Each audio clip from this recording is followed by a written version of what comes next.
आज हम बात करेंगे ग्रेच्युटी केस के बारे में। ग्रेच्युटी केस करते वक्त हमें किन बातों को ध्यान में रखना चाहिए, केस होने के बाद हमें क्या क्या सावधानी बरतनी चाहिए, इन्हीं सब विषयों पर आज हम चर्चा करेंगे। क्योंकि क्या होता है कि जब हम ग्रेच्युटी केस करते हैं तो लगता है कि ये साधारण सा फॉर्म N है, इसे भरेंगे और हमारी ग्रेच्युटी हमें मिल जाएगी, लेकिन ऐसा नहीं है। अगर अभी तक आपको ये नहीं पता कि फॉर्म N कैसे भरते हैं तो पहले उस वीडियो को देखें, जिसका लिंक आपको ऊपर आई बटन में या नीचे डिस्क्रिप्शन में देखने को मिल जाएगा। देखिए, जब भी हम फॉर्म N भरते हैं तो सबसे पहले उसे हमें अच्छी तरह से भरना चाहिए, क्योंकि यही हमारा वाद पत्र या प्लेंट होता है। इसमें हमें पार्टी किसको बनाना है उन बातों पर ध्यान देना चाहिए कि सही में पार्टी कौन होगा, हमारा अपॉइंटिंग अथॉरिटी कौन है या कौन हमारा एम्प्लॉयर है, उसका सही से अच्छी प्रकार से विवरण देना चाहिए। फिर हमें डिस्प्यूट क्या है उसे अच्छी तरह से भरना चाहिए। फिर हमें उसमें मौजूद सभी रॉ को अच्छी तरह से भरना चाहिए, जिसमें कि सही से अपना एड्रेस, डिजिग्नेशन, हम किस विभाग में काम करते थे, वह सभी को अच्छी तरह से भरना चाहिए।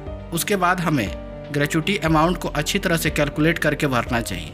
अब हमने जब फॉर्म N को अच्छी तरह से भर दिया तो उसके साथ कुछ महत्वपूर्ण दस्तावेज हैं जो हमें ज़रूर लगाने चाहिए, जैसे हमारा आधार कार्ड, एम्प्लॉई कार्ड, सेवा से संबंधित दस्तावेज और अंतिम वेतन पर्ची।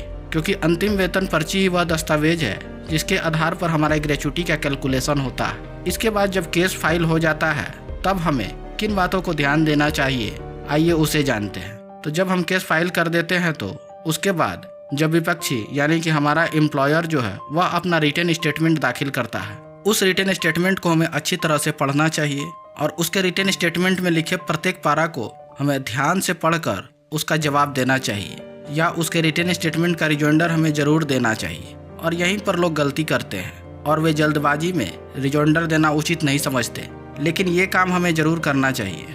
उसके बाद जब केस गवाही पर फिक्स होता है तो हमें गवाही ज़रूर देनी चाहिए और गवाही देते वक्त हमें जितने भी दस्तावेज दाखिल किए हैं उन्हें एग्जिबिट मार्क जरूर करवाना चाहिए। फिर अगर विपक्षी अपना गवाही देता है तो उसका हमें क्रॉस एग्जामिनेशन यानी कि जीरा अच्छी तरह से करना चाहिए। और फिर फाइनल स्टेज आता है आर्गूमेंट का। तो आर्गूमेंट करते वक्त हमें अपने केस को अच्छी तरह से रखना चाहिए, उसमें सभी दस्तावेजों को कंट्रोलिंग अथॉरिटी के समक्ष अच्छी तरह से पेश करते हुए दिखाना चाहिए। तो ये तो थी ग्रेच्युटी केस की महत्वपूर्ण बातें जिन्हें हमें ध्यान में रखना चाहिए। अगर आपको ये वीडियो पसंद आया हो तो इसे लाइक करें और ज़्यादा से ज़्यादा शेयर करें ताकि हर किसी को इसका लाभ मिल सके। और अगर अभी भी आपको किसी प्रकार का डाउट है तो आप मुझे नीचे कमेंट्स कर सकते हैं, मैं उसका जवाब ज़रूर दूंगा।